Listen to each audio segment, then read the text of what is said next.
জানুয়ারিতে চালু হচ্ছে ঢাকা করাচি সরাসরি ফ্লাইট।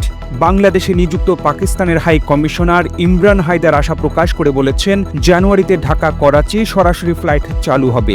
আজ রোববার ঢাকার রাষ্ট্রীয় অতিথি ভবনে প্রধান উপদেষ্টা অধ্যাপক মোহাম্মদ ইউনূসের সঙ্গে সৌজন্য সাক্ষাৎ করেন পাকিস্তানের হাই কমিশনার।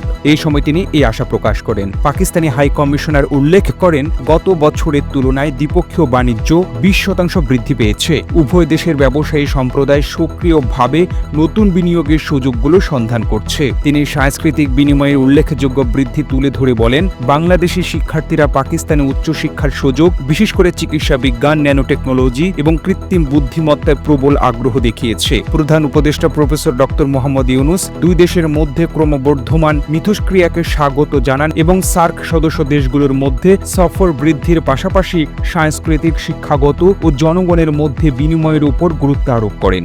এই ভিডিওটি আপনি বাংলাদেশের কোন জেলা থেকে দেখছেন আমাদের কমেন্ট করে জানিয়ে দিন। আমরা পরবর্তী ভিডিওতে আপনাকে ধন্যবাদ জানাতে ভুলব না। আরও ভিডিও দেখতে বিশ্ব বাংলার পেজটিকে লাইক করুন, কমেন্ট এবং শেয়ার দিয়ে সবাইকে দেখার সুযোগ করে দিন।